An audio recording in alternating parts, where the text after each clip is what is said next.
India temple in Matthews, North Carolina, and we're going to give you a little cultural journey on India.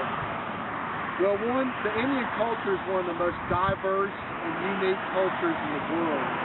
There's a phrase, Sa Pratama Sankasi Vishkara, which means first supreme culture of the world.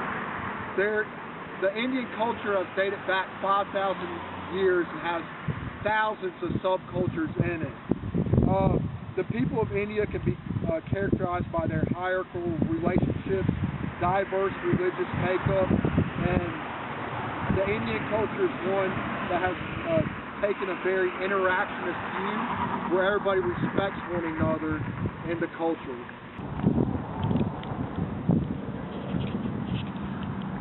India is one of the many melting pots of the world, and just as diverse as their people are, so is their religion. The five main types of religion in India is Hinduism, Buddhism, Jainism, and Sikhism. They're collectively known as Indian religions. 80% of the population in India, however, worship Hinduism. Hinduism is different from America, where they have the idea of they believe in not being attached to anything and having a good heart and offering to people, whereas in America we tend to focus more on ourselves. Is what's a little bit different about Indian culture. They look at animals like the lion and the tiger. The tiger is actually the national animal of India, and they see them as gods and goddesses, where in America they'd be downgraded from us.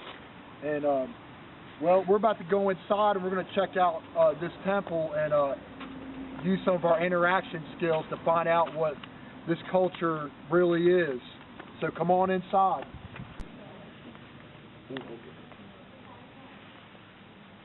this is basically the main shrine area where people come in here to worship, and which we have Krishna and Bhagwan on the left side. Main center front is Bhagwan Swaminarayan, and that's who we believe the God to be on the left side. On the right side is his closest devotee, Akshar Brahm Gunatitan Swami, that's his name, and he is present through earth, through transcend, through the other side, which you can see is Bhagaji Maharaj, Shastriji Maharaj, Yogiji Maharaj, and then at the very far right bottom is Pramukh Swami Maharaj, which you can see right there. He's present on earth. We believe him to be our guru. He's presently in India, a named place called Saranpur, and we believe him to be our guru. And so this place is just basically our prayers, where we do rituals, where we offer food to the deity, the Murti, and that's pretty much it, where we have this just pretty much prayer right here. It's fascinating how you have like a really harmonious integration. Yeah, there's many individuals they do worship. They go in the morning with a lotus of water and actually try to bathe. Pretend they're bathing the sun. So cleansing, it's a cleansing ritual. And in the same way, we actually do something called arti, which way we wave a candle to the murti, singing along with it. And plus, with that component, it has the 5 elements. You have the wind, which you're waving it around. You have fire, which is the actual candle. Light, luminous, and water, which we have at the end of the arti, we just spin it around and put it in the center, do a circle with water, and what are the missing elements?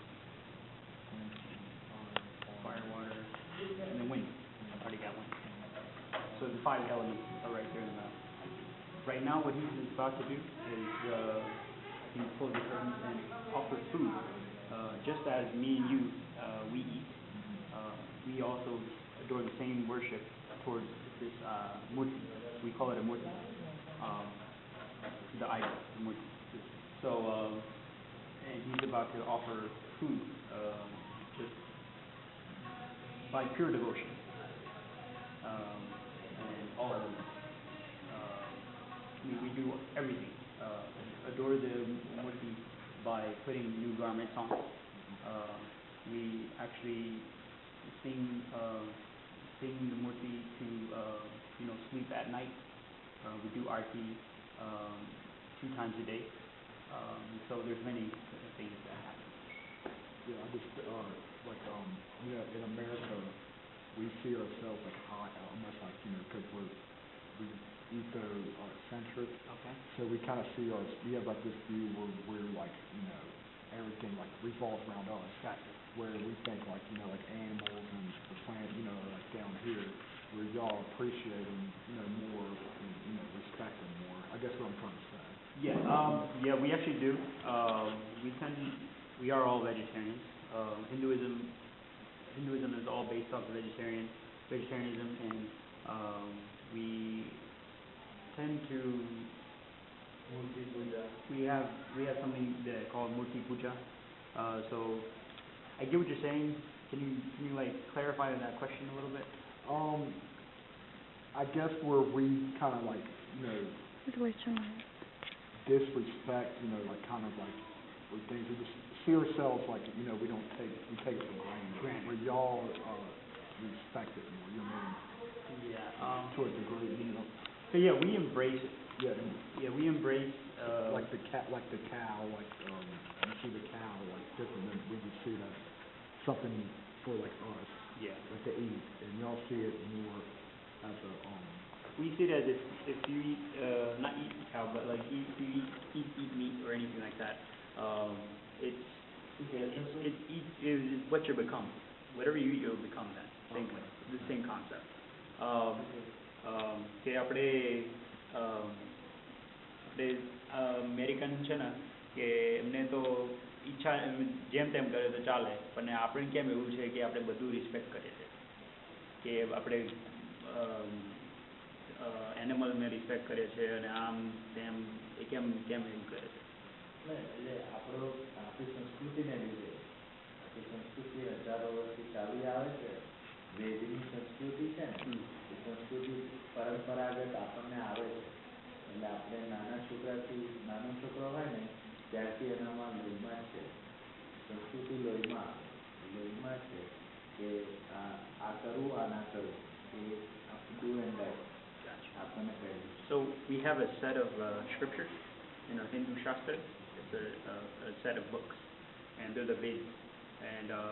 And through our lineage, our blood, it's from that concept. It's been running through all our generations, and that's what's been taught in the Vedas, the morals, the values, the traditions, and so that's why we do the things that we do today.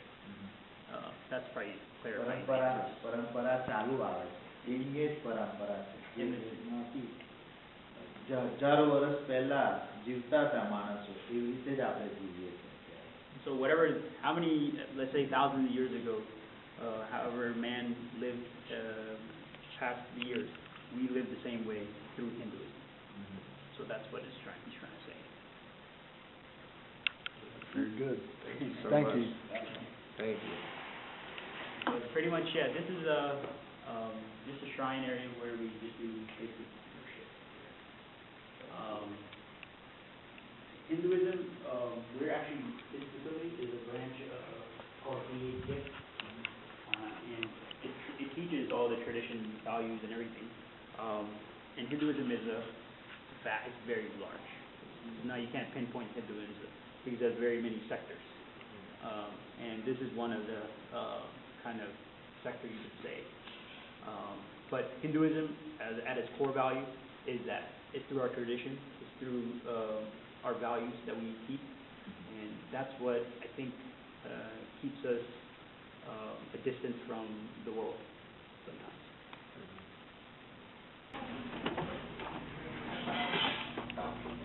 What is your greeting? Is it namaste or? Namaste is our greeting, but here in our Hinduism, we believe in Bhagavan Swaminarayan, so we say Jai Swaminarayan. Okay. And yeah, there's Namaste is our, just say hello. What's the meaning of the bow too, when you bow? Just respecting one another. So usually what we do is, even little kids, we respect here, we say Jai Swaminarayan by bowing, touching your feet, and putting it against your eyes. The reason saying, even the dust off your feet are respectful as you as a human being. So you have God within you, and I have God within me, so we're respecting each other by touching your feet. Because you travel many places with your feet, and that's a way of respect of your nobility. That's your culture's argo, where ours is like, what's up, y'all? Yes. We do this as a respectful way, like sometimes, but usually we bow down and do that. Okay. That's something new. Something new.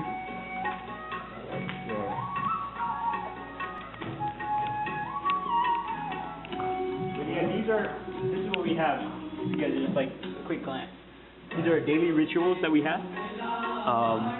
These are the youth activities that we carry through this facility. These are for the elderly, the big main hall. They have their facilities at 4 o'clock. These are organizations, BAPS charities, and what they do, blood drives, health fair, education drives, and things like that. And this is more about our sector, called BAPS. And these are the temples that you see right here. That one is Atlanta right there. Yeah, and so this one's in Houston, Chicago, Atlanta, and LA. And this cannot be possible without our inspirer, our guru, or the guru that I discussed. His name is Pramukh Swami Maharaj. He's the 5th successor of Bhagavan Swaminarayan. So he's like your pope. Yeah, you could say essentially, yeah. But he's our guru, yeah. Okay, Guru, yeah. I will be doing the media aspect of the Indian culture. Compared to the U.S., India has a great, diverse television audience. It's one of the biggest media suppliers in the land of India. Over 60% of the households have televisions, and 70% of people in India will watch television, so that's a great amount. That's where most of their news, their cultural information, everything goes through the television source. Following, we have the radio, which has been around in the 1920s. It's not as big as television and internet, but they have a lot of economic reform. All the public announcements go through the radio, so it's very important to them that they can listen to that and sit around in their family room, sit around in their house and listen to what's going on in the world. Next, we have newspapers, which has also been increasing each year since 2007, unlike the United States where the newspaper is slowly deteriorating and becoming like non-essential for the American household. India, it's growing in its popularity. The major role of the newspaper is to build up public opinion, which will help them realize what's needed in their country, and it really helps them relate and communicate with one another, building their public opinion so it's all just one and everything is in sync. Lastly, we have the web, which was started in 1995. It's a lot less broadened than the United States in comparison with it. It's a lot slower. It's basically there for the wealthier, where they're using it for a mass market. It's basically like where the wealthy can market their own brands, and for the wealthy to share their information. Their speech on the internet is a lot less than what we have here, so they're just starting that up. But they do have a lot of social media use. Facebook obviously is the #1 there, most like every other country. They use Google Plus and YouTube as well. Their main use of the internet is to keep in touch with friends. So that's where they're staying. As you can see, most of their use for media is to keep in touch, to stay one with each other, and it's really important for them to be able to keep their country as one. As you see in the religion, they're worshiping each other, they're respecting each other for being such great human beings on this earth, and they want everything to be respected, not only just the humans, but their culture itself.